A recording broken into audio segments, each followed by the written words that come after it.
Hello everybody, welcome to my channel. So I found something that I want to show you.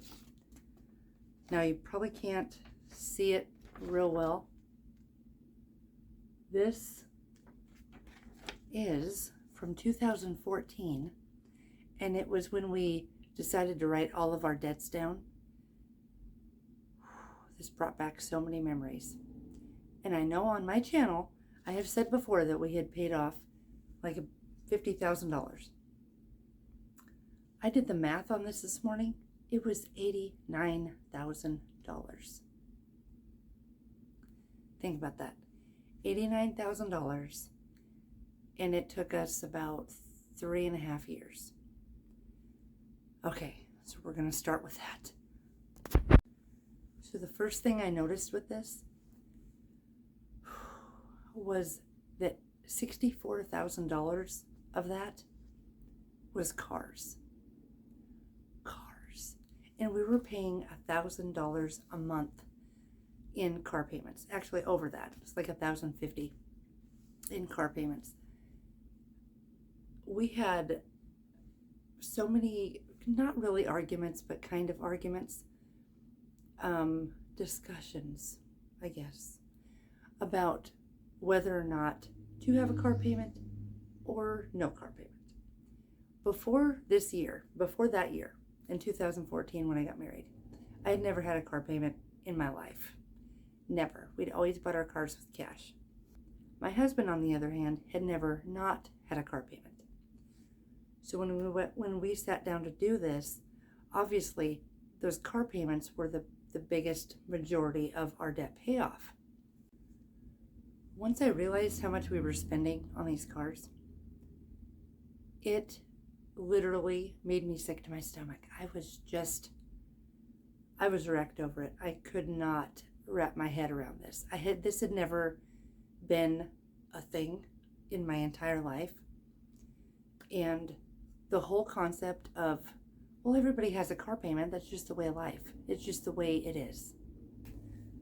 That argument with virtually anything in the world never has set well with me. In this particular case, yes, the majority of people have car payments. The majority of people have all kinds of payments. But the majority of people are also broke. They also don't have any retirement savings. They don't have any money in the bank. They don't have a house that they love. They don't have, Anyway, I could go on and on and on with that. The point is, the thought that you always have to have a car payment, I think, is ludicrous, and I'm going to tell you why. If you were to take your car payment, just humor me for a minute, with us, we had $1,000 a month that we were paying out towards for our vehicles. Once we got them paid off, taking that same amount of money, so we got them paid off a lot quicker than we were planning on. Once we did that, we took that same amount of money that we were already planning, or that we had already been paying on these vehicles, and that's how we built up our emergency fund. I mean, just bam, it was an automatic thousand. And think about this. If you were to save up, for example, our payments were $1,000 a month. $1,000 a month that you were already used to paying for 5 years. And mind you, most people keep their cars for about 5 years. Let's just say you kept it for 5 years, and you were to save that up for 5 years, but not just save it, put it in an investment account.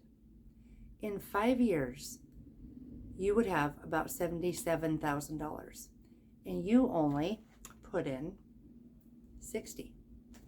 So you made money on that deal.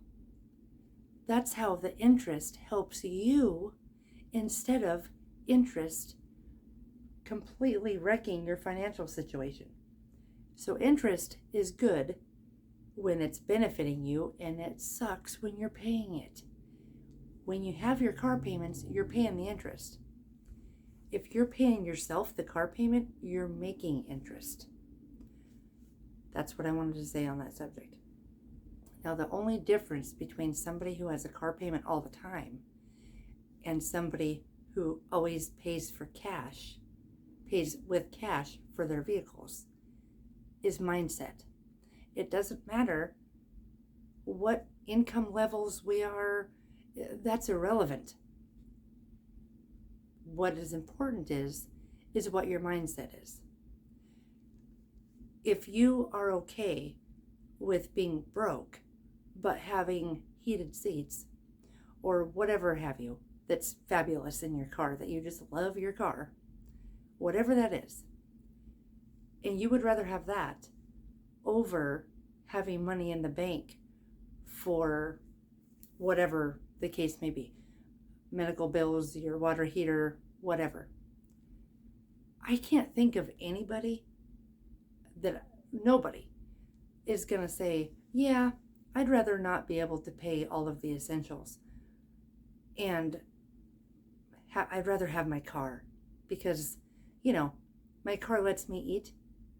Well, it definitely will get you to work so that you can work and get a paycheck in order to eat.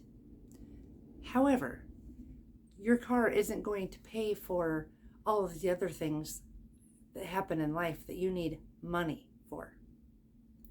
That's where I'm going with this. It's a mindset shift. We have got to get over this whole fascination. Oh, hold on. Let's back up. I do love cars. I love classic cars. I love my car that I have now. It's great. And I love heated seats. However, it is paid for. And the money,